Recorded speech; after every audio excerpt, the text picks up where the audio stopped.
Pour déclencher un rapprochement bancaire, veuillez vous rapporter dans l'outil Comptabilité, puis l'outil Trésorerie.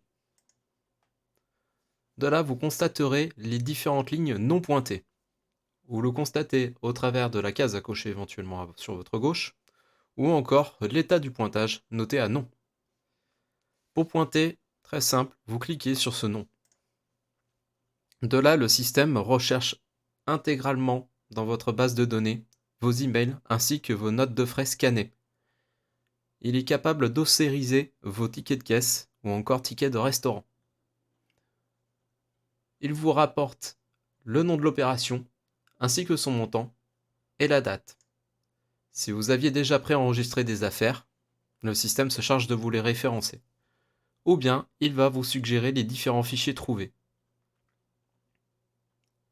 Quand vous souhaitez vérifier la nature d'un fichier, cliquez sur son nom. Un nouvel onglet apparaîtra et vous fera apparaître le fichier en question. Vous aurez également l'emplacement de ce fichier, ainsi que sa date d'enregistrement. Et enfin, la possibilité de créer une affaire à partir de ce fichier. L'entreprise présélectionnée est l'entreprise de base dans votre système en tant que fournisseur principal, généralement le fournisseur carte bancaire. Vous n'aurez ainsi plus qu'à noter une référence,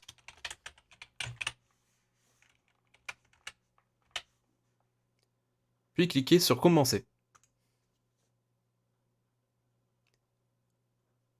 À partir de là, vous devez modifier l'information générale pour la passer en facturé.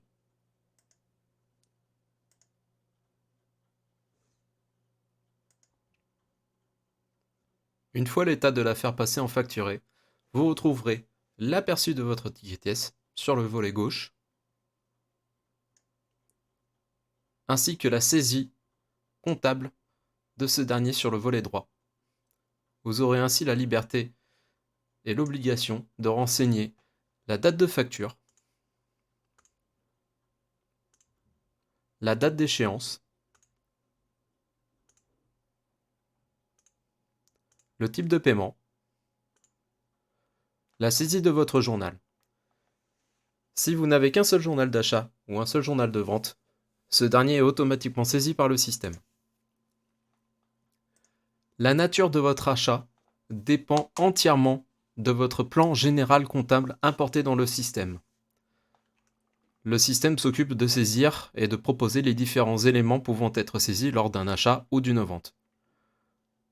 Vous pouvez effectuer une recherche textuelle. Puis, cliquez sur l'élément de votre choix. Le numéro de nature d'achat est parfaitement normal, ne vous en préoccupez pas. Sélectionnez ensuite votre code de TVA. Puis, dans les montants hors taxes, TVA et TTC, vous aurez la liberté de sélectionner des montants directement extraits du document. C'est ce qu'on appelle le principe de l'ossérisation. Avec la facture électronique, vous n'aurez certainement plus besoin de saisir ces montants. Encore que, la nature des achats devra être bien renseignée dans ces documents. Si cette nature n'est pas renseignée, vous devrez ainsi la saisir manuellement et dissocier chaque nature d'achat.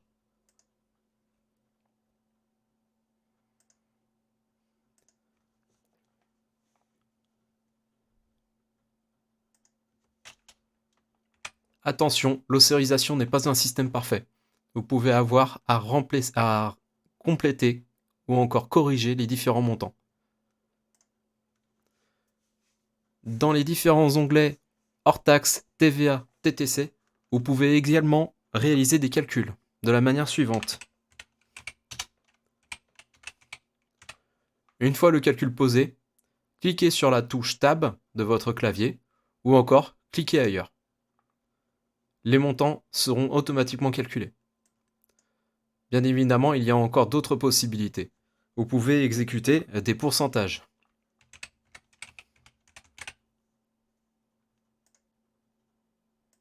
Ou encore de cette manière.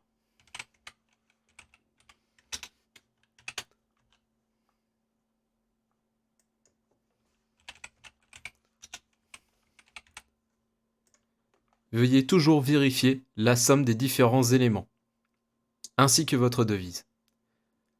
Vous pouvez modifier ou compléter la désignation. Si besoin, vous pouvez cliquer sur « Ajouter une nature d'achat supplémentaire ».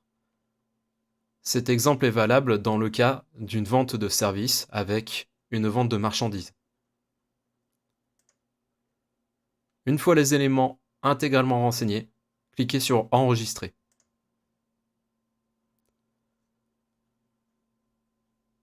En partie haute de l'écran, vous retrouvez un message « Comptabilité effectuée ».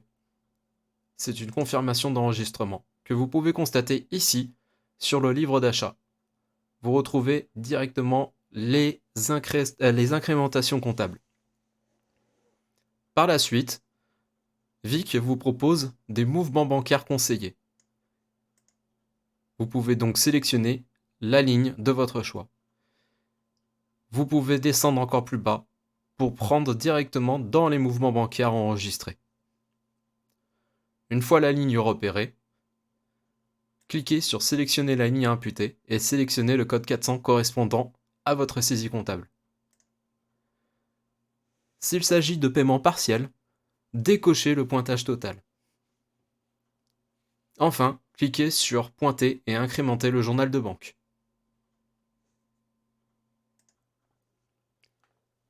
Nous sommes alors de retour dans le relevé bancaire. On peut constater que notre première ligne a bien été pointée. Par la suite, renouvelez l'opération autant de fois que nécessaire.